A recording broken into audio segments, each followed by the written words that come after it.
اعوذ باللہ من الشیطان الرجیم بسم اللہ الرحمن الرحیم۔ محترم ناظرین و سامعین، السلام علیکم۔ ڈاکٹر رانا محمد یوسف آپ سے مخاطب ہوں۔ آج ہم ایجوکیشنل ریسرچ 837 کوڈ، اس کا یونٹ نمبر 2 کا پارٹ 2 آج ہم پڑھیں گے۔ تو اس سے پہلے میرا پارٹ 1 تھا یونٹ 2 کا ایک لیکچر، اور اب ہے پارٹ 2۔ ہم اس کو دیکھتے ہیں جی۔ پارٹ 2 کے اندر ہم نے اس سے پہلے ریسرچ کی ڈیفینیشن کی تھی کہ ریسرچ کیا ہوتی ہے، اور پھر ایجوکیشنل ریسرچ میں ہم نے دیکھا تھا کہ ایجوکیشنل ریسرچ وہ تحقیق یا ریسرچ ہوتی ہے جو ایجوکیشن کی فیلڈ میں، یعنی تعلیم کے شعبے میں مختلف مسائل کو حل کرنے کے لیے کنڈکٹ کی جاتی ہے۔ ایجوکیشن کے ڈپارٹمنٹ کے اندر یا ایجوکیشن کے پروسیس میں بہت سے مسائل آ سکتے ہیں۔ ٹیچر کا مسئلہ ہو سکتا ہے، ٹیچنگ کا مسئلہ ہو سکتا ہے، لرننگ کا ہو سکتا ہے، کریکلم کا مسئلہ ہو سکتا ہے، مینجمنٹ کی پرابلم ہو سکتی ہے، کمیونیکیشن گیپ ہو سکتا ہے۔ تو بہت سے مسائل ہیں جس کے اوپر ہم بات کر سکتے ہیں۔ تو ایجوکیشن ریسرچ کا کام ایجوکیشن کی فیلڈ کے اندر تحقیق کرنا ہوتا ہے، مختلف قسم کی ریئلٹیز کو سامنے لانا ہے۔ تو آج اس میں ہم نے دیکھا ہے educational result lead to following advantages. اب ہم نے دیکھنا ہے کہ اس کی اہمیت کیا ہے، اس کے فوائد کیا ہے۔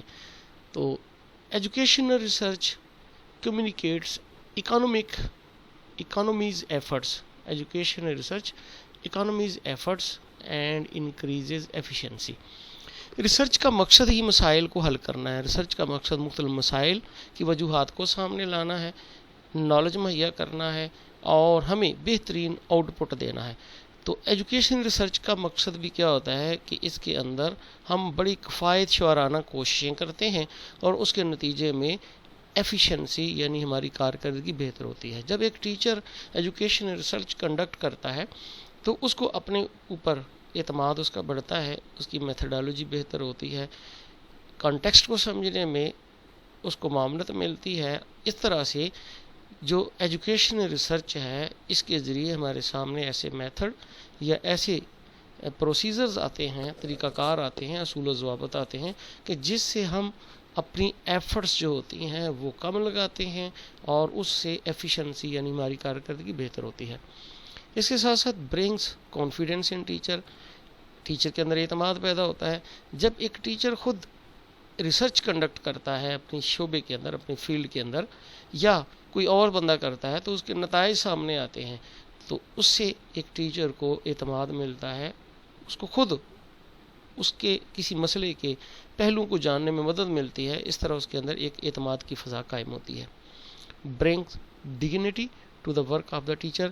اور پھر جب ایک ٹیچر جو ہے ایجوکیشن ریسرچ کرتا ہے، اس پروسیس سے گزرتا ہے، تو وہ ایجوکیشن کے مسائل کے مختلف پہلوؤں کو دیکھتا ہے، مختلف پرسپیکٹیوز کو دیکھتا ہے، وجوہات کو دیکھتا ہے، کاز اور افیکٹ کے اصول کو سمجھتا ہے، اور اس طرح اس کے اندر ایک اعتماد بڑھتا ہے، کانفیڈنس آتا ہے، اس کے اندر ایک نیا علم آتا ہے، جس سے اس کے اندر ایک وقار اور ڈگنیٹی کی فضا قائم ہوتی ہے، اس کے اندر وقار آ جاتا ہے، اور بہتر طور پر وہ کام کرتا ہے۔ Leads to adoption of new method.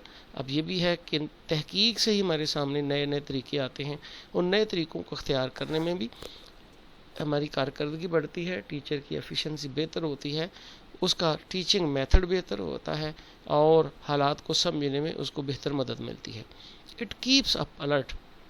اور جب ہمارے سامنے حقائق سامنے آتے ہیں تو ہمارے اندر ایک سرعت سی پیدا ہوتی ہے، تیزی آ جاتی ہے، آگ ہی آ جاتی ہے۔ تو اس کا مطلب یہ ہوتا ہے کہ یہ ہمیں الرٹ رکھتی ہے پھر اس طرح کے پیدا ہونے والے مسائل سے، جس کا ہمیں سامنا ہوتا ہے، اور جس کے ہم نے حقائق جان کر اس کے سلوشن نکالے ہوتے ہیں۔ Brings sense of awareness. ہمارے اندر ایک آگ ہی کا احساس پیدا ہوتا ہے۔ Brings better understanding of teaching learning process. اور تحقیق جو ہے، یہ ایجوکیشنل ریسرچ جو ہے، وہ ایک ٹیچر کو ٹیچنگ لرننگ پروسیس سے زیادہ بہتر سوجھ بوجھ، اس کے بارے میں زیادہ بہتر سوجھ بوجھ اس کو دیتی ہے۔ ویسے تو انسان جو ایک ٹیچر ہے وہ ٹیچر ہی ہوتا ہے، لیکن جیسے جیسے اس کا تجربہ بڑھتا ہے، جیسے جیسے وہ تحقیق کے مراحل سے گزرتا ہے، وہ بہتر طور پر اور بہتر انداز میں پروسیجر کا استعمال کر سکتا ہے، اور بہتر طور پر اپنی کارکردگی کا مظاہرہ کر سکتا ہے. Enables to have better understanding of social life. اب ہماری جو سماجی زندگی ہے اس کے بارے میں بھی بہتر طور پر آگاہی ملتی ہے. سماجی زندگی سے مراد ہر وہ ہمارا زندگی کا حصہ جس کا تعلق ہمارے معاشرے کے ساتھ ہے، دوسروں کے ساتھ ہے، بچوں کے ساتھ ہے، بڑوں کے ساتھ ہے.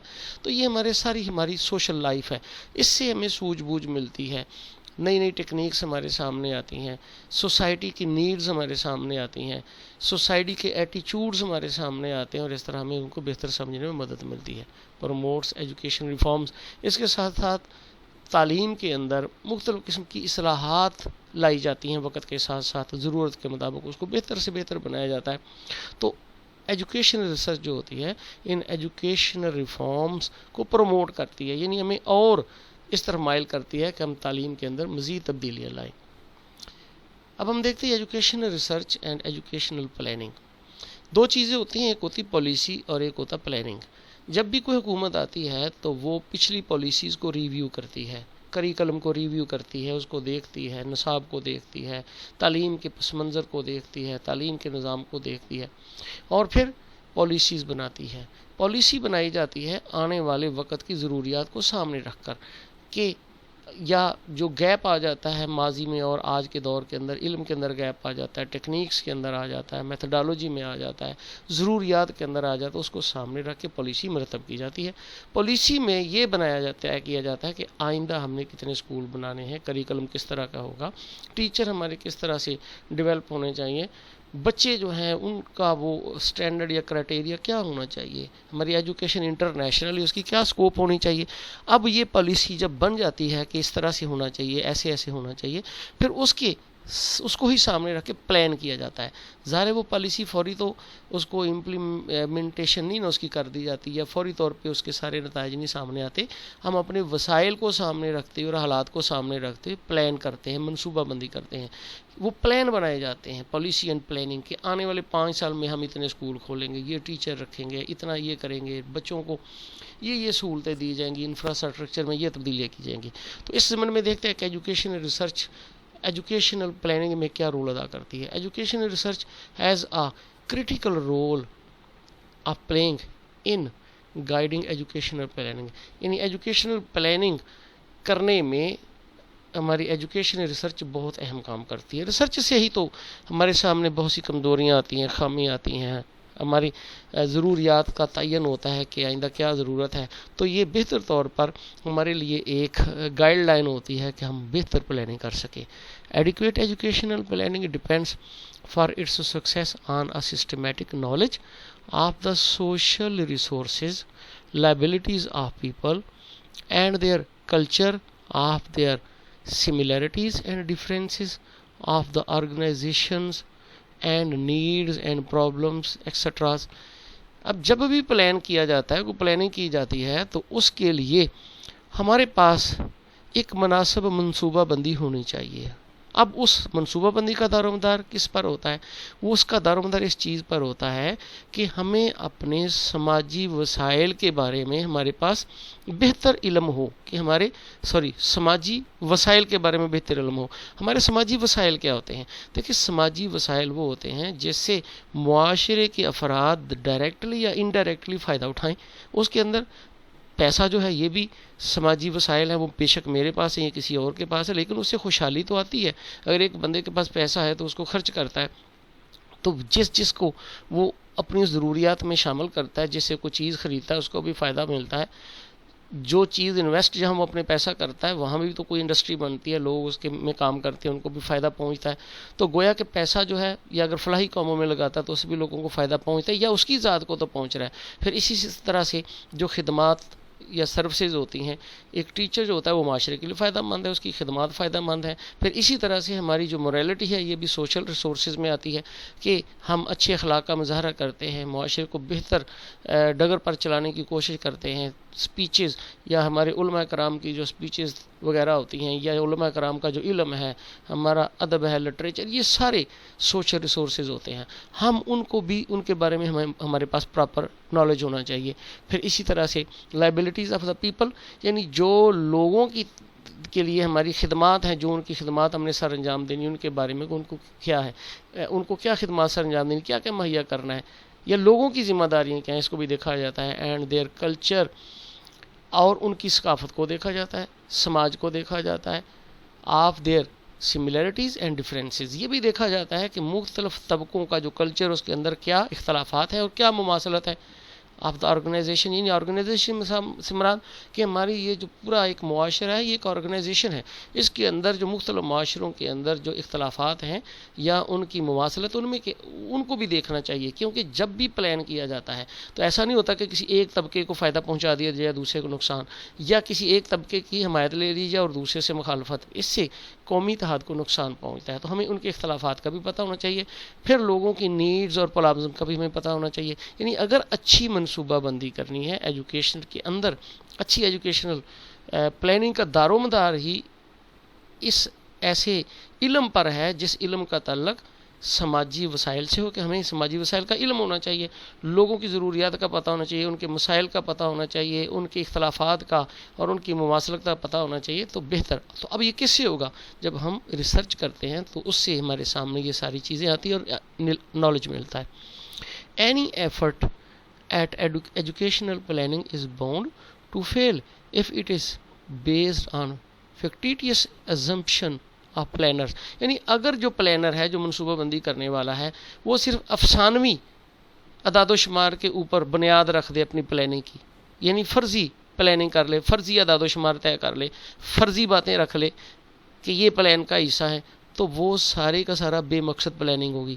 As to what the consumers آپ پلاننگ نیڈ، یعنی اگر اس کو وہ جو لوگ ہیں، جو ہمارے استعمال کنندہ یعنی جو لوگ ہیں، اگر ہم ان کی ضروریت کے بارے میں صرف ایک فرضی طور کے اوپر اعداد و شمار بنا لیں اور اس بیس کے اوپر ہم پلاننگ کر لیں، تو وہ سارے کا سارا مسئلہ جو ہے وہ خراب ہوگا، اسے کوئی فائدہ نہیں ہوگا. تو یہ ریسرچ بیس ہونا چاہیے. Educational research is of immense help in securing such knowledge.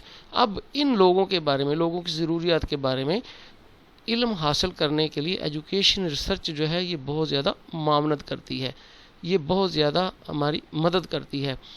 It is obvious that educational research has direct implication of social and economic welfare. اور یہ بھی دیکھنے میں ہے کہ ایجوکیشن ریسرچ جو ہوتا ہے کسی بھی معاشرے یا طبقے کی سماجی اور معاشی ویلفیئر کے لیے بہت زیادہ معاونت کرتی ہے. یہ ہمیں اس کی ویلفیئر کی طرف ہمیں ڈائریکشن دیتی ہے، اس کا اطلاق ہمیں اس کی فلاح کی طرف لے جاتا ہے.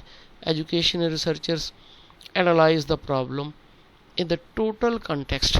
جب ایجوکیشن ریسرچ ہوتی ہے تو جو ریسرچر ہوتا ہے وہ مکمل سیاق و سباق کے مطابق مسائل کو دیکھتا ہے. And as such are in a better position to suggest suitable remedies ہوتا ہے علاج، تدارک، اور پھر مختلف مسائل کا بہتر طور پر علاج سجیسٹ کرنے میں یا اس کی تجویز کرنے میں وہ بہتر طور پر معاونت کرتا ہے. تو اس طرح سے جو ایجوکیشنل ریسرچ ہے وہ پالیسی اور پلاننگ میں بہترین مدد کرتی ہے. مزید یہ کہ this means that the new knowledge like the new born baby. اب یہ بھی ہم کہہ سکتے ہیں کہ جو نیا علم ہوتا ہے وہ نئے پیدا ہونے والے بچے کی طرح ہوتا ہے. Holds great potential of growth and maturity. اب وہ جو بچہ نیا پیدا ہوتا ہے اس کے اندر بڑھنے کا، گروتھ کرنے کا اور پختگی کی طرف جانے کا بہت زیادہ پوٹینشیل ہوتا ہے، بڑی صلاحیتیں ہوتی ہیں. آپ جب نشو و نما کے مختلف مدارج کو دیکھتے ہیں تو جو ابتدائی دور ہوتا ہے بچے کا، جب بچہ پیدا ہوتا ہے تو اس کے پہلے 2 سال جو ہوتا ہے اس کے اندر اس کی ڈیولپمنٹ اور گروتھ بڑی تیزی سے ہوتی ہے. تو یوں سمجھے کہ جو نیا نالج ہوتا ہے وہ بھی اس بچے کی طرح ہوتا ہے. جب آپ کو نیا علم ملتا ہے تو دیکھیں جس طرح بچہ جب پیدا ہوتا ہے تو اس سے آپ کو خوشی بھی ملتی ہے، اور وہ جو بچہ ایک نئے پوٹینشیل کے طور پر گھر کے اندر آتا ہے تو اس کے اندر یہ پوٹینشیل بھی ہوتا ہے کہ اس کی گروتھ بھی بہتر ہوتی ہے اور بڑی تیزی سے وہ بڑا ہوتا جاتا ہے. جیسے جیسے بڑا ہوتا ہے ہماری خوشی کی انتہا نہیں رہتی. ہم کہتے ہیں ہمارا بیٹا اب چلنے لگ گیا، ہمارا بیٹا اب کھڑا ہونے لگ گیا، ہمارا بیٹا بولنے لگ گیا. تو اس طرح سے نیا نالج ہوتا ہے وہ بھی ہر لحظہ آپ کو نئی خوشی دیتا ہے. Also like the new born child it gives us pleasure. اب نئے بچے کی طرح جو نیا علم ہے وہ ہمیں خوشی دیتا ہے. It gives us satisfaction of knowing the unknown نون. کیا ہوتا ہے کہ جس چیز کو ہم جان نہیں رہے ہوتے اس کے بارے میں جان کر ہمیں ایک اطمینان ملتا ہے، سیٹسفیکشن ملتی ہے، بیلنس آ جاتا ہے ہمارے ذہن کے اندر. Educational research is persistently opening our eyes to the social realities. Educational research جو ہوتی ہے یہ مستقل طور پر جو معاشی حقائق ہوتے ہیں اس کے سامنے ہماری آنکھوں کو کھولے رکھتی ہے، یعنی ہم معاشی مسائل کو دیکھتے رہتے ہیں. Simplifying the mysteries within the common place in social life, اور سماجی زندگی کے اندر عام جو راز ہوتے ہیں یہ اس کو سمپلیفائی کر کے یا سادہ کر کے ہمیں دکھاتی ہے. یعنی ایجوکیشن ریسرچ سے کیا ہوتا ہے، جو معاشرے کے اندر حقائق چھپے ہوئے ہیں، جو راز ہیں، وہ ان کو سامنے لاتی ہے اور اس طرح سے ان حقائق کے بارے میں یا ان مسائل کے بارے میں ہماری آنکھیں کھولے رکھتی ہے. دا obvious function of research is to add new knowledge to its existing store. اب ریسرچ کا ایک مقصد یہ بھی ہوتا ہے کہ ہمارے پاس جو نالج کا پہلے ذخیرہ ہے اس کے اندر اس میں اور اضافہ کرتی ہے. And has power of cleaning our minds, اور اس کے اندر ایک طاقت بھی ہے کہ ہمارے مائنڈ کو صاف کرتی ہے، ہمارے ذہن کو صاف کرتی ہے. صاف سے کیا مراد، ہمارا ذہن ٹھیک نہیں ہوتا، اس کا مطلب یہ ہوتا ہے کہ جو ہمارے پاس پہلے نالج ہوتا ہے اس کے اندر اگر کوئی کچرا ہے، کچرے سے مراد کہ وہ علم ہمارا پہلے جو تھا وہ بیسک نالج تھا جب ہم نے ابتدائی طور پر لیا، اب وہ علم ہمارا کچا پکا ہوتا ہے، اتنا پختہ نہیں ہوتا، اتنا ریفائن نہیں ہوتا. جیسے جیسے تحقیق کرتے وہ ہمارا علم ریفائن ہوتا جاتا ہے. تو یوں سمجھ لیں جس طرح سے کوئی چیز ہو اس کو مزید ریفائن کر کے اور بھی صاف کر لیا جاتا ہے اور بھی پیوریفائی کر لیا جاتا ہے. The educational research has also definite relation to people's basic needs and welfare. Educational research سے ہمارے سامنے لوگوں کی جو بنیادی ضروریات ہیں اور ان کی جو فلاح کے تقاضے وہ ہمارے سامنے آ جاتے ہیں. ہم اس سے سمجھ لیتے کہ لوگوں کی فلاح کے لیے بنیادی ضروریات کیا ہیں. آئیں جب دیکھتے ہیں جی priority at the field of educational research in Pakistan. Pakistan میں ایجوکیشنل ریسرچ کا جو ترجیحی مراحل ہیں، یہ ترجیحی میدان ہے، وہ کون سے، یعنی کہاں پہ اس کو ترجیح دینی چاہیے. تو one of the priority area in the field of education in Pakistan is the achievement of free and compulsory education for all children up to the age of 14. یہ پوری دنیا کے اندر ایک تحریک چل رہی ہے کہ کم از کم بچہ جو ہے وہ یونیورسل ایجوکیشن یعنی بنیادی تعلیم سے محروم نہ رہے.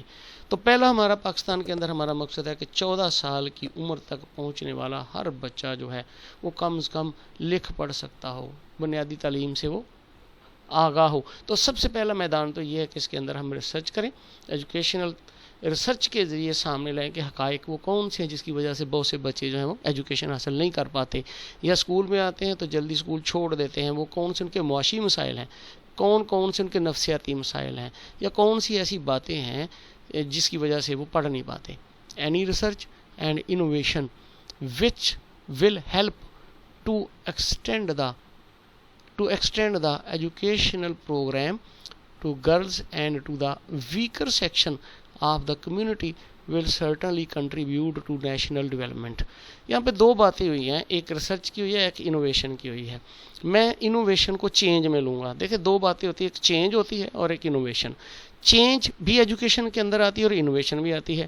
چینج سے مراد وہ ہوتی ہے وہ تبدیلی جو ہمیں ضرورت کے تحت کرنا پڑتی ہے، یعنی جیسے جیسے ہماری ضرورت ایکسپینڈ ہوتی ہے یا بدلتی ہے اس کے مطابق جو ہم تعلیم میں تبدیلی کرتی ہے وہ چینج کہلاتی ہے.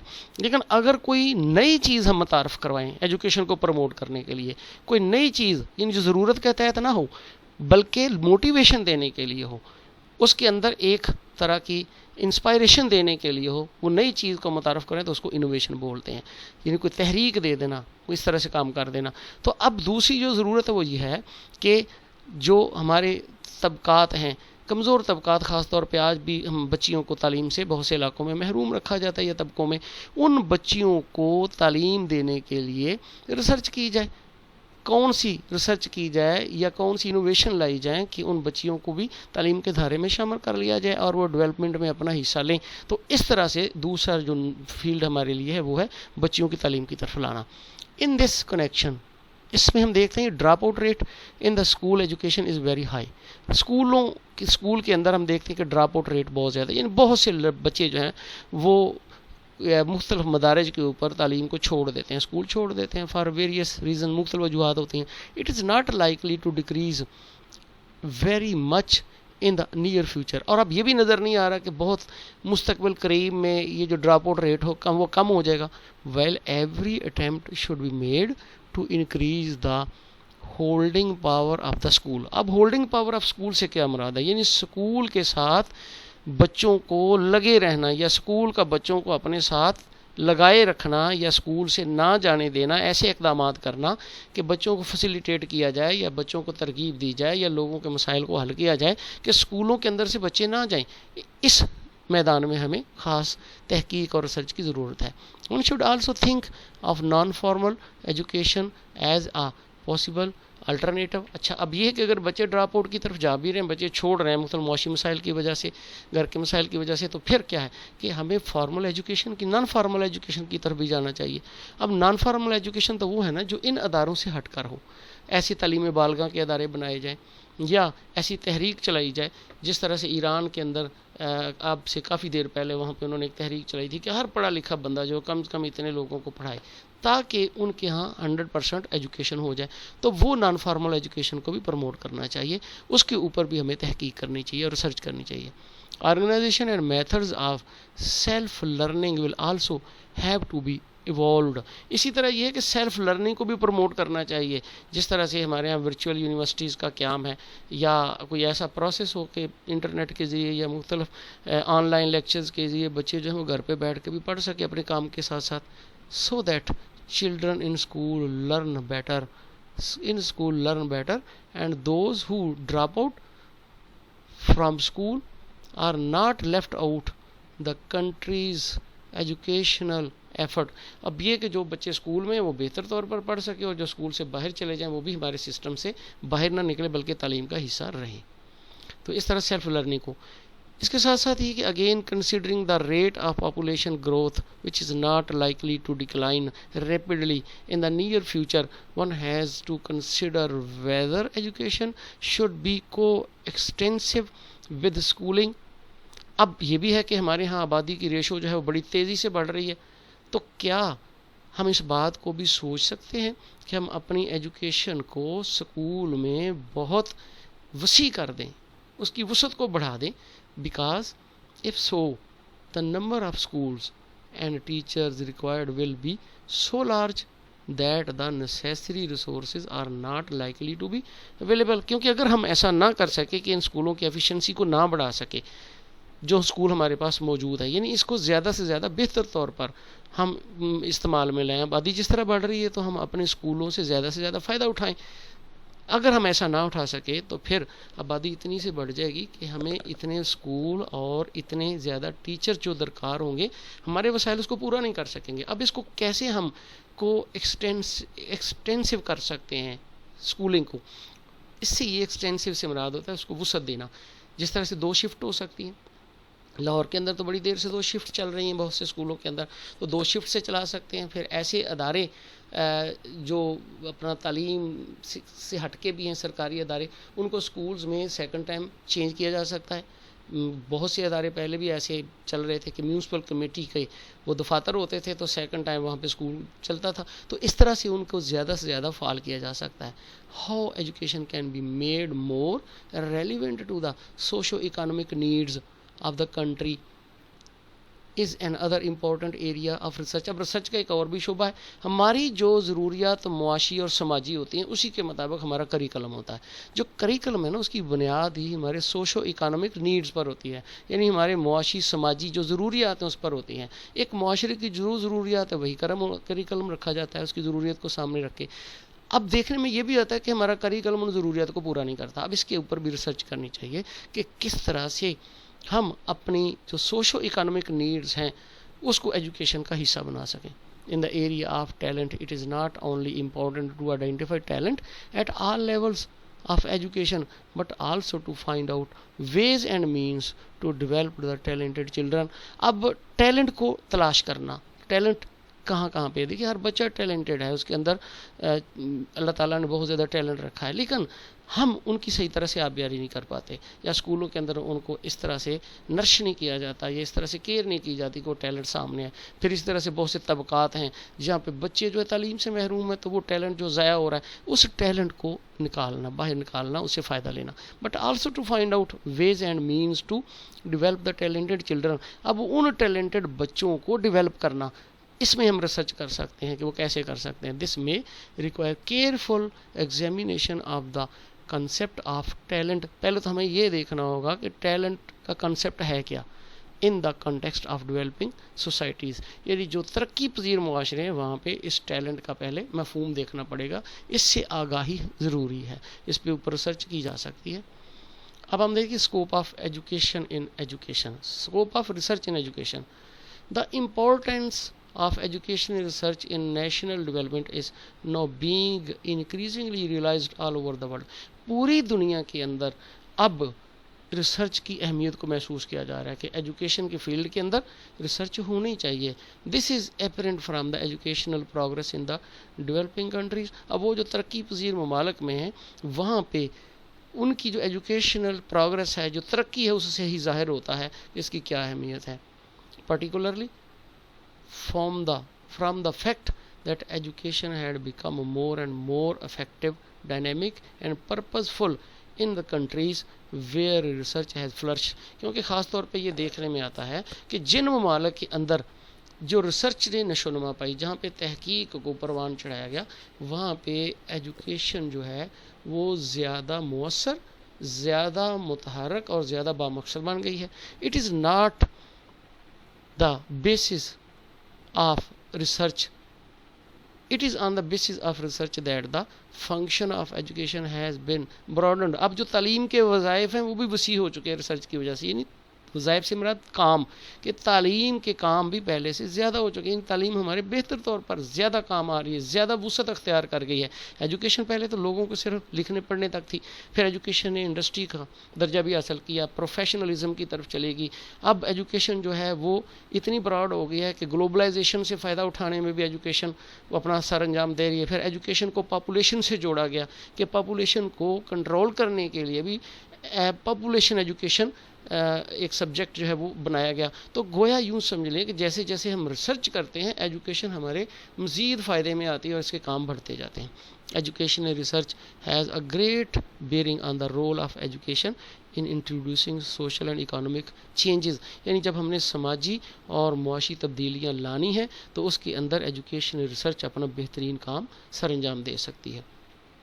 اب ہم دیکھتے ہیں 6 major possibilities of utilisation of research towards national development. کسی بھی قوم کی ترقی میں، یعنی قومی ترقی میں ہم دیکھتے ہیں کہ 6 بڑے بڑے ممکنہ شعبے ہیں جس کے اندر اس کا بہترین استعمال کیا جا سکتا ہے ایجوکیشنل ریسرچ کا. پہلے دیکھتے ہیں educational research throws up valuable background data from which the planning can make his own assessment of the prevailing situation. ہمارے سامنے جو صورتحال پہلے پریویل ہے، جو چھائی ہوئی ہے، اس کو درست کرنے کے لیے ایجوکیشن ریسرچ ہمیں بیک گراؤنڈ ڈیٹا دیتی ہے. یعنی بیک گراؤنڈ ڈیٹا سے مراد وہ ہمیں اصل حقائق سامنے لاتی ہے، especially of the magnitude, complexity and ramification of the problem he has to handle. خاص طور پہ جن مسائل کا ہمیں سامنا ہے یا جن مسائل سے ہم نے نپٹنا ہے، ہمیں اس کی میگنیچیوڈ یعنی اس کی جسامت کے وہ کتنا بڑا مسئلہ ہے، پھر اس کے اندر جو پیچیدگی ہے اس کے بارے میں بتاتی ہے، اس کی جو وسعت اس کے بارے میں بتاتی ہے. تو ایجوکیشن ریسرچ جو ہے پہلے نمبر پہ ہمیں یہ بیک گراؤنڈ ڈیٹا دیتی ہے، یعنی ہمیں پس منظر ہمارے سامنے رکھ دیتی ہے کہ یہ جو مسئلہ ہے جس کو اپنے سولو کرنا ہے یہ کتنا بڑا ہے، کتنا وسیع ہے اور کس قدر یہ سرایت کر چکا ہے ہمارے معاشرے کے اندر کہ ہم نے اس کو ختم کرنا، تو اس کے لیے پلان کرنے میں مدد دیتی ہے. Careful designed analytical studies can illuminate critical area of policy. اسی طرح سے اگر ہم جو انالیسز کا طریقہ ہے وہ بڑے محتاط طریقے سے اس کو ڈیزائن کریں، تیار کریں، انالیسز جو ہے تجزیہ جو ہے اگر اس کو بہتر طور پر کریں، بہتر طور پر ڈیزائن کریں، تو وہ ہماری پالیسی کے وہ حصے جو بڑے کریٹیکل یعنی اہم ہیں اس کو سامنے لا سکتی ہے کہ ہم نے پلاننگ اس حصے میں کرنی ہے. The overt and covert dimensions of a given problem emerging in such studies provide the planner with a measure of foresight. اب کسی بھی مسئلے کے تمام جو ظاہری اور باطنی پہلو ہیں ریسرچ اس کو سامنے لا کے ریسرچر کو یعنی پلانر کو ایک فور سائٹ دے دیتی ہے, ایک ویژن دے دیتی ہے, اس کو ایک بصیرت دے دیتی ہے to deal with them effectively and efficiently, تاکہ وہ ان مسائل کے ساتھ بڑے مؤثر طریقے سے نپٹ سکے. These studies open up the possibilities of testing the validity of the assumption that must of necessity. اب جو ہماری ضروریات کی جو assumption ہے, جو ہم اپنی ضروریات کے لیے چیزیں طے کر لیتے ہیں, اس کی ویلیڈیٹی کے امکان کو چیک کرنے کے لیے بھی ریسرچ ہماری مدد کرتی ہے. Be made by the planner in setting his approximate and ultimate objectives. یعنی جو ہمارا پلانر ہے وہ ہماری بہتری کے لیے جو چیزیں ازمپٹ کرتا ہے, جو ازمپشن رکھتا ہے, جو چیزیں فرض کر لیتا ہے کہ یہ ضروری ہیں اس کی بہتری کے لیے, اس کی ویلیڈیٹی یعنی اس کے درست ہونے کی چیک کرنے کے لیے بھی ریسرچ ہماری مدد کرتی ہے.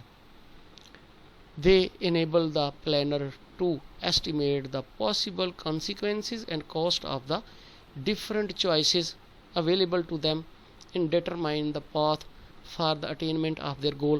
اب کسی بھی قومی ترقی کی منزل کو اچیو کرنے کے لیے ہمارے پاس متبادل الٹرنیٹیوز ہوتے ہیں کہ ہم یہ راستہ بھی اختیار کر سکتے ہیں, یہ راستہ بھی اختیار کر سکتے ہیں.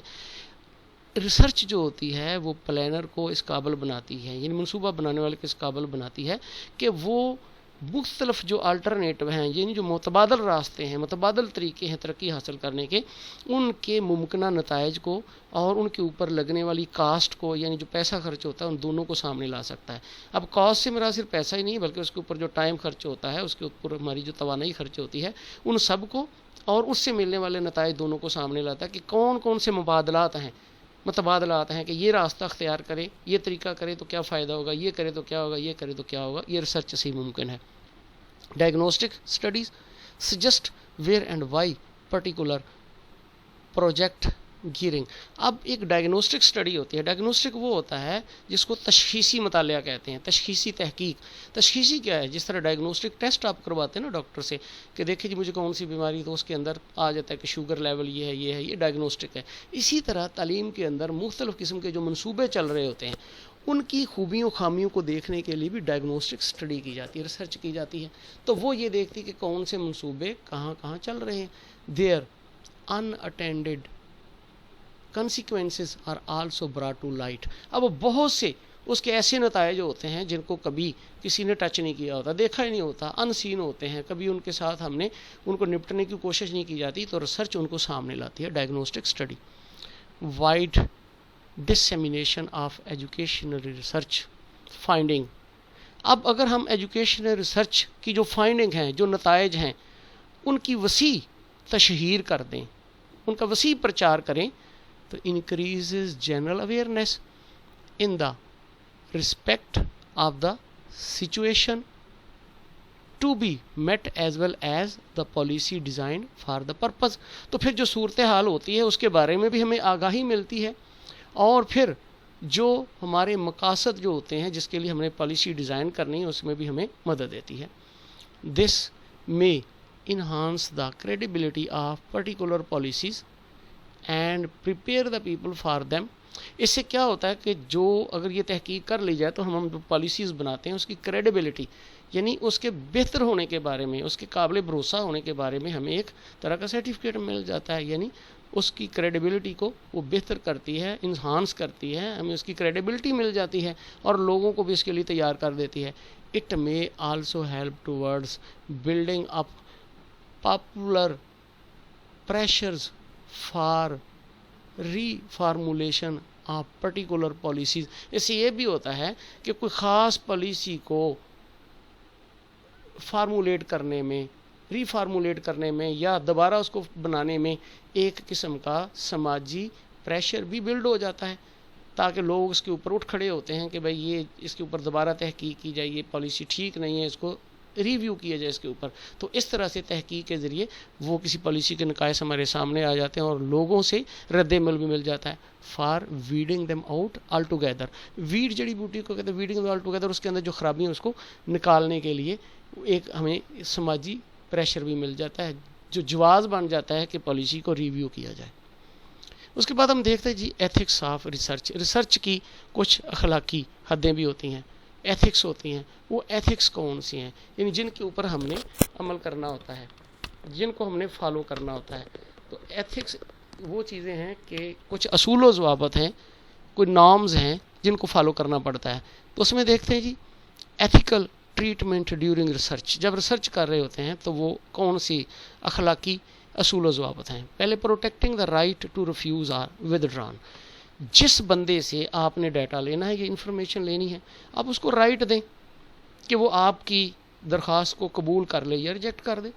یعنی وہ حصہ لے لے آپ کی معلومات دینے میں یا اس سے نکل جائے، اس کو مکمل حق دینا چاہیے. دوسرا یہ ہے یعنی اس کے اوپر کوئی کسی قسم کی سفارش کا دباؤ نہیں ڈالنا چاہیے، کوئی ذاتی مفاد کے کسی قسم کا کوئی ذاتی اثر انداز نہیں اس کے اوپر ہونا چاہیے. آپ کو ان بائس پرسن کی طرح وہاں جانا چاہیے اور اس سے اجازت لینی چاہیے. دوسرا protecting the right to free consent.